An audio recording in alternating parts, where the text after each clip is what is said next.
नमस्कार मित्रांनो, लोकसभेच्या महाराष्ट्रामध्ये एकूण 48 जागा आहेत। त्या 48 जागापैकी 17 जागा भाजपला मिळतील, म्हणजेच महायुतीला मिळतील।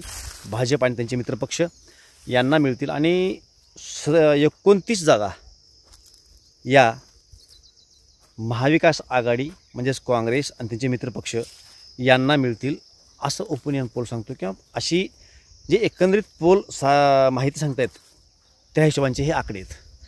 म्हणजे महाराष्ट्रामध्ये 45+ जावं असं भाजपचं गणित होतं, ते गणित मोडीत निघेल अशीच ही माहिती आहे।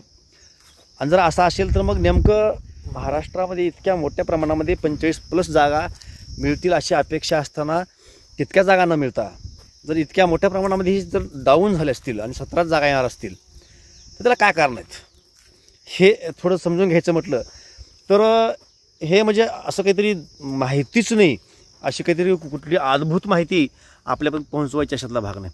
तुम्हाला आम्हाला सर्वांनाच माहीत आहे की महाराष्ट्रामध्ये जे काही सूडबुद्धीचं राजकारण झालं, ह्या सूडबुद्धीच्या राजकारणाचा तिष्ट राग लोकांच्या डोक्यामध्ये होता। हे पक्ष फोडणे असतील, शिवसेना फोडली, राष्ट्रवादी फोडली, म्हणजे शिवसेना फोडली ह्या गोष्टीचा राग आहे। म्हणजे शिवसेनेचे उद्धव ठाकरे हे कोणतं जवळले फार आणि त्यांच्यावरती अन्याय झाला म्हणून राग लोक व्यक्त करत आहेत। ह्या अंगानं न बघता बऱ्याच लोकांची भावना अशी आहे की हे चुकीच्या पद्धतीनं राजकारण चाललं आहे। असं जर पक्ष फोडले चालले तर अस्थिर पद्धतीचं राजकारण महाराष्ट्रामध्ये येईल। म्हणजे शरद पवारांबद्दल वैयक्तिक ज्या लोकांचा राग आहे ते सुद्धा लोक म्हणतात की राष्ट्रवादी फुटले चुकीचं झालं। तर त्यामागला मर्म असा आहे की कुठलाही पक्ष फुटू द्या, पक्ष कोणाचा फुटला हा महत्त्वाचा विषय नाही, पक्ष फोडला गेला आणि राजकारणाला सत्तेला अस्थिर करण्यात आलं। अशी ही मनोवृत्ती जर बळावली तर राज्यामध्ये कुठलंही सरकार स्थिरपणे काम करू शकणार नाही आणि त्याचा परिणाम निश्चितपणे महाराष्ट्राच्या विकासावरती होणार आहे। त्यामुळे सुज्ञ असे मतदार झालेले आहेत आणि ह्या अंगानं लोक विचार करू लागले आणि त्याचा एक परिणाम ह्या 17 आणि 29 मध्ये दिसतोय। आता आपण 17 जागा NDA ला म्हणजे भाजपला म्हणतोय आणि 29 जागा महाविकास आघाडीला म्हणतोय। तर आणखी 2 जागा राहतात, तर त्या 2 जागा अशा लोकांना मिळतील की जे महाविकास आघाडीचा पण पार्ट असणार नाहीत आणि महायुतीचा पण पार्ट असणार नाहीत। आता ही एवढ्या मोठ्या प्रमाणामध्ये जो फरक पडतोय त्याच्या मागे आणखी काही कारणं शोधायची म्हटलं तर ED सुद्धा आहे। अगदी शेतकऱ्यापर्यंत आता ही ED येऊन पोहोचलेली आहे। अशा आपण बातम्या ऐकतोय की टोमॅटोमधून लाखो रुपये ज्यांचा फायदा झाला, कमाई झाली, अशा लोकांच्या घरी EDनं धाड टाकली। जे मोठे शेतकरी आहेत म्हणजे शेतकऱ्यापर्यंत सुद्धा आता ED येऊन पोहोचलेली आहे। आणि अशा पद्धतीनं जर एक सूडबुद्धीचं राजकारण चालणार असेल तर त्या गोष्टीचा राग लोकांना आहे। म्हणजे एक उदाहरण सांगायचं झालं तर अजित पवार यांना 72,000 कोटींचा घोटाळा केला म्हणून भाजपनं आरोप केला। तो आरोप का केला ह्या गोष्टीचा राग लोकांना होता, तर उलट आनंद होता की भ्रष्टाचारी लोकांविरुद्ध सरकार काहीतरी आवाज उठवते।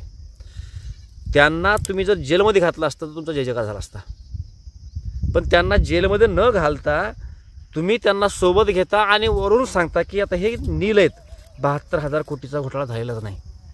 म्हणजे हे धडधडीत जे खोटं बोलणं खोटं वागणं चालू आहे ते स्पष्टपणे दिसतंय आणि इतका उघडपणे ज्याला आपण खोटं बोल पण रेटून बोल म्हणतो, अशा पद्धतीचं वर्तन जर राजकारणामध्ये होत असेल तर राजकारणाचा दर्जा पार खाल्ल्या पातळीला गेला आणि तो आणखीन खाली जाऊ नये या दृष्टिकोनातून अगदी तरुण मंडळीपासून म्हाताऱ्यापर्यंत सर्वांनी विचार केला आणि त्याचा एकंदरीत हा परिणाम दिसतोय। तिचे शेवटी निकाल का लागेल ते आपल्याला पाहावं लागणार आहे। 4 जूनपर्यंत आपल्याला वाट बघायची। शेवटी हे अंदाज आहेत, अंदाज व्यक्त होत आहेत, अंदाज खरे ठरतील की खोटे ठरतील हिची आपल्याला वाट बघावं लागेल। परंतु एक सर्वसामान्य नागरिक म्हणून तुम्हाला काय वाटतं की खरंच महाराष्ट्रामध्ये महायुतीचं ज्या जागा जास्त येतील की महाविकास आघाडीच्या येतील, आणि ज्यांच्या कोणाच्या जागा जास्त येतील किंवा ज्यांच्या जागा कमी येणार आहेत त्यांच्या जागा कमी येण्यामागलं कारण काय? तुमच्या मते काय वाटतं की आपल्याला ह्या कारणामुळं हे महायुती की डाऊन गेलेली आहे? आपली मतं निश्चितपणे कमेंटला कळवा। जय महाराष्ट्र।